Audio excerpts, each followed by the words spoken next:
Hey, what's going on, guys? Thanks for joining me today. Today I want to do a quick little behind the scenes video of this storm shadow photograph. Last time that I photographed storm shadow in the forest snow scene, just didn't quite get that itch. Still been wanting to shoot that figure. But what I've realized is that figure is such a nice looking figure. And admittedly, Storm Shadow was one of my favorite of the G.I. Joe line. Even though, yeah, I know he was a Cobra, a bad guy, but still, he really always gravitated towards that figure as a kid because, when I was that age, it was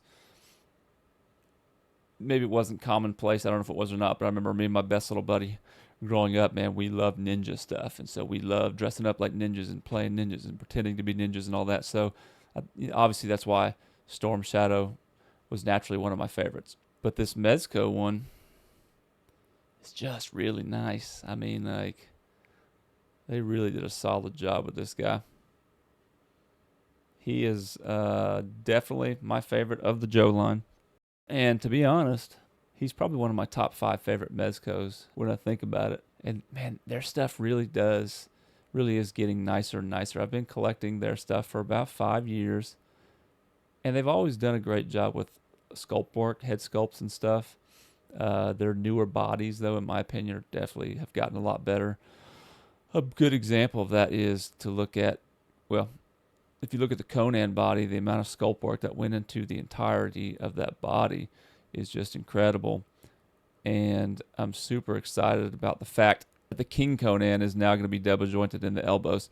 Can't wait. Mine hasn't shipped, unfortunately, but I can't wait to get my hands on that guy. That Conan still, in my opinion, is the nicest looking Mezco figure that they've done, and is still one of my favorite Mezco figures for sure.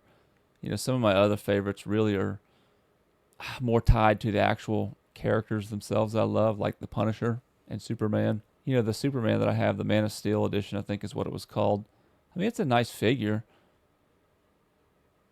but it's kind of that classic look. It's not necessarily incredible to look at as far as their stuff goes. It's, like I said, it's nice, but it's not necessarily their nicest by any means, not in comparison to things like the Conan. And then, of course, the Punishers. But, man, I just keep hoping for a new updated Punisher. Fingers crossed. We're going to see one at San Diego Comic-Con. That's my prediction. Although I've made that prediction for the last 3 years and I've been wrong. So we'll see what happens. Okay, so in this photograph, I kind of did the same thing as last time. I just really wanted to shoot the figure, and so I started playing with the poses on him. Actually, back that up. I take that back. I wanted to shoot the figure, but I also wanted to do a zombies thing because I love, as you guys probably know, I love doing the zombies themes, and I hadn't done one with Storm Shadow yet. So once I figured the pose out, I had to figure out what kind of setting I wanted him to be in.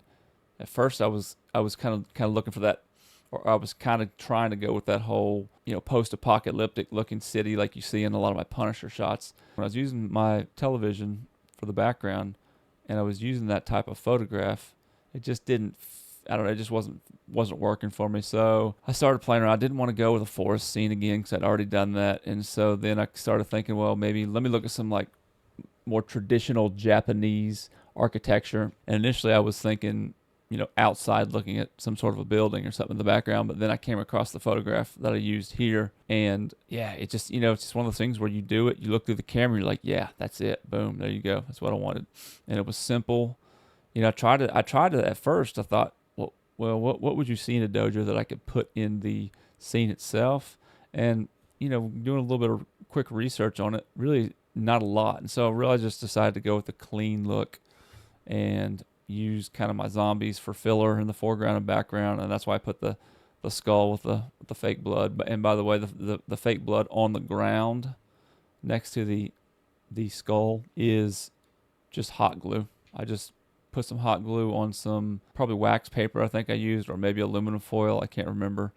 Let it cool off, and then I hit it with red spray paint. I spray paint everything. I know a lot of people like to brush stuff on with acrylics and stuff, but I always hit things with spray paint whenever possible if I'm not doing little intricate details. I mean, if I'm doing dry brushing or something, obviously you got to use a brush and paint for that. But for base coat stuff, man, I'm all about spray paint. So anyways, with all that being said, let's get on over to the behind the scenes.